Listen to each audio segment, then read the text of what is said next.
Hello guys, Learn Day Today here, and if you're new to Genshin Impact, you've come into the right place.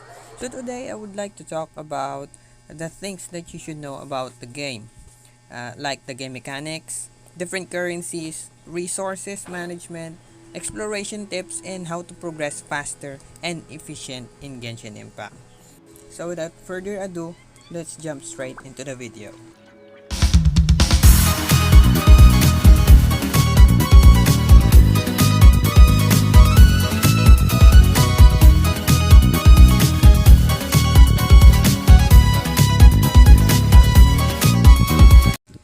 This video might be a little bit long, so if you want to skip on a certain part of the video, you can check the description for the timestamps. And if you're new to the channel, consider subscribing and don't forget to click the notification bell so that you won't miss any updates if we have another video like tips, tricks, and guides and all that good stuff related to Genshin Impact. So first things first, Genshin Impact has a stamina system which is not different from other games out there. And in this game, it is called original resin. You can check the amount of resin by just simply tapping on the map, and you can see it on the upper right side corner of the screen.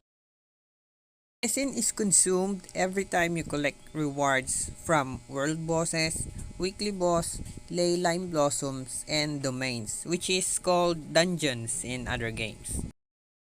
The amount of resin consumed is different, depends on the type of rewards that you want to claim. Ley lime blossoms and domains require you to use 20 resin to claim the rewards. World boss requires you 40 and weekly boss requires you 60. However, every week you have 3 attempts to claim rewards from weekly boss to half of its price or cost. You can regenerate 1 resin in every 8 minutes, but we have 2 other options to replenish the resin if you don't want to wait for a couple of minutes or for whatever reasons it might be that you need to use original resin. You can replenish your original resin by tapping the plus button here, and you can use fragile resin or primo gems, which is I don't suggest, especially if you're an F2P player. Trust me on this, you were gonna thank me later. Primo gems is used to summon characters, so it's not advisable to replenish your resin using the primo gems unless you have like spare amount of money that you can use primo gems to replenish your resin. And we were gonna talk about primo gems later on in this video. So now let's talk about explorations. The first thing that you need to do after getting into the game is to unlock all the teleport waypoints, as many as you can. Most of the new players that I've played with in co-op tends to ignore some of the waypoint they came across the way. Genshin Impact is a big open world RPG.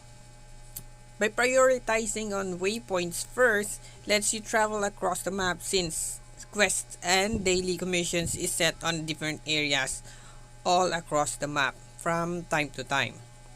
So unlocking waypoints allow you to speed travel across the map, and it will save you a lot of time on doing quests and your daily commissions.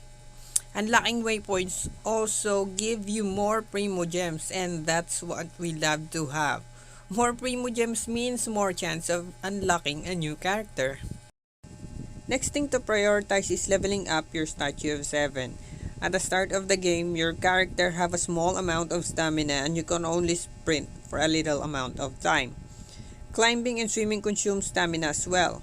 By leveling up your statue of 7, it will increase your character's stamina, not to mention, you will also earn some juicy rewards every time the statue levels up. Traversing the map will need tons of stamina, especially climbing on high places, even swimming to a different island that has no teleport waypoint on it. I've included this one on the priority list because it is very important. Leveling your statue of 7 requires you to collect oculi that is scattered all across the map. You're gonna see a diamond icon on the map as an indicator that there's an oculi nearby. If you miss one or more oculi along the way, or you just need to pinpoint a certain location of the oculi, you can use the Genshin Impact interactive map to locate the specific locations. You can just Google it, or you can download the app itself if you're playing Genshin Impact on mobile. It's a very useful tool if you're trying to farm for certain kind of materials. Now let's talk about different types of in-game currency. Number one is Genesis crystals, which is used to buy primo gems and bundles in Paimon shop using real money. Number 2 is Primo Gems. So, Primo Gems is used to purchase Intertwined Fate as well as a Quaint Fate that is used to summon for a new character, weapon, and also to replenish certain amount of resin.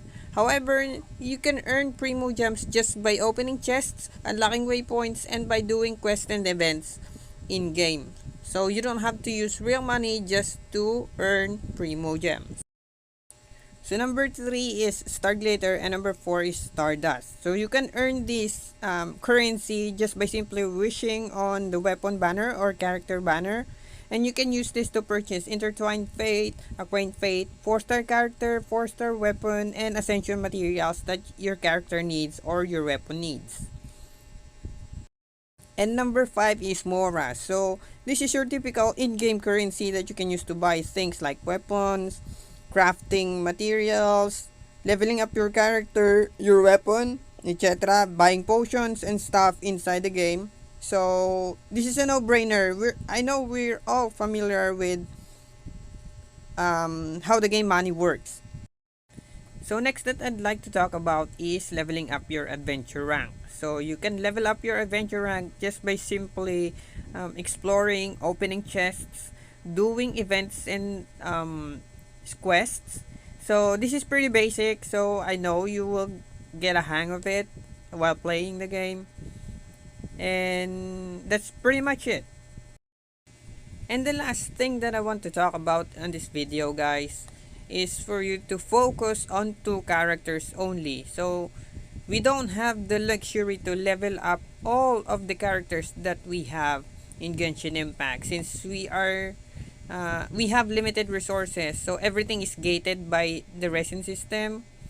So we have like a fixed amount of resin that we can spend every day, so we cannot farm those resources unlimited. So if you're just new to the game, so that's my suggestion for you. Just focus on 2 characters, raising those 2 characters, because those characters will gonna carry you throughout your game progression. And you will gonna thank me for that later on. I promise you. And speaking of resin, so the more you progress in the game, the more you will gonna earn this fragile resin. So fragile resin is used to replenish your original resin as well. So this will gonna enable you to farm more bosses or do more domains, Leyline Blossoms. But I highly suggest to save it and use it once you reach AR 45, because trust me guys on this, farming materials when you hit AR 45 is very tough. So as we all know, we're gated by the resin system. So from AR 20 up until you reach AR 40, so everything is doable, or you can get enough resources to level up your character up until AR 40. So by just doing your daily stuff, you can earn this resources. But once you hit AR 45, that by that time you will gonna need this fragile resin to do more and to farm more of the materials that you need. So that's pretty much it that I want to talk about. And I do hope I was able to help you in this video. So if you find this video helpful, you can leave a thumbs up and consider yourself subscribing if you're new to the channel, so that you won't miss any updates every time we post a new video about tips and tricks and guides regarding Genshin Impact. So thank you so much for watching guys, and see you on the next video.